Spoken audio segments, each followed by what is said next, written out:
কিশোরী বয়সের গণ্ডি এখনো পার হয়নি ওয়ালিজা ও ওয়াদিফার। এরই মধ্যে দাবায় দক্ষতা দেখিয়ে দেশ ও দেশের বাইরে পদচারণা দুই বোনের। বন্ধুদের মাঝে বন্ধুরা অনেক অবাক হয়, অনেকে বিলিভও করে না যে আচ্ছা ঠিক আছে তুমি মনে মস্করা করতেছো।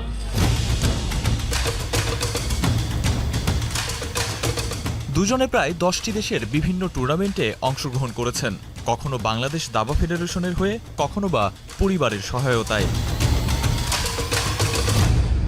2021 সালে আমি জয়েন করি, আমার বন্ধু 2020 সালেই ছিল। তো ওইখানে ফার্স্ট ওমেন লিগ যেটা হয় ওখানে হচ্ছে নৌবাহিনী থেকে আমরা চ্যাম্পিয়ন হই।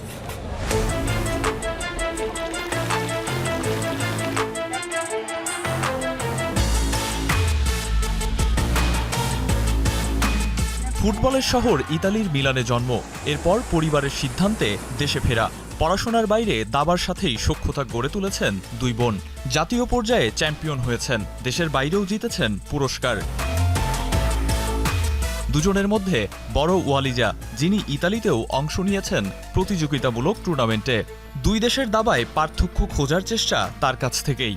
বাংলাদেশ চেস ফেডারেশন মানে আগে যেভাবে সক্রিয় ছিল আমি শুনেছি, সেভাবে বর্তমানে আর কি দেখছি টুর্নামেন্ট কম হচ্ছে বা বিভিন্ন জায়গায় ঘাটতি দেখা যাচ্ছে।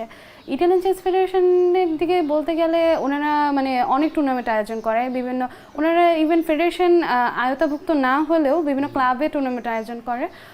সেজন্য হয় যে ওখানকার দেশের যে বিভিন্ন প্রভিন্স, বিভিন্ন ডিস্ট্রিক্টের প্লেয়াররা সবাই খেলার সুযোগটা পায়।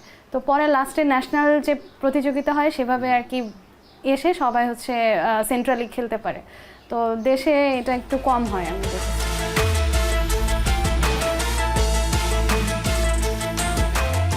জাতীয় জুনিয়র দাবায় একই টুর্নামেন্টে 2022 ও 2023 সালে চ্যাম্পিয়ন হয়ে রেকর্ড গড়েছেন ওয়ালিজা ওয়াদিফা।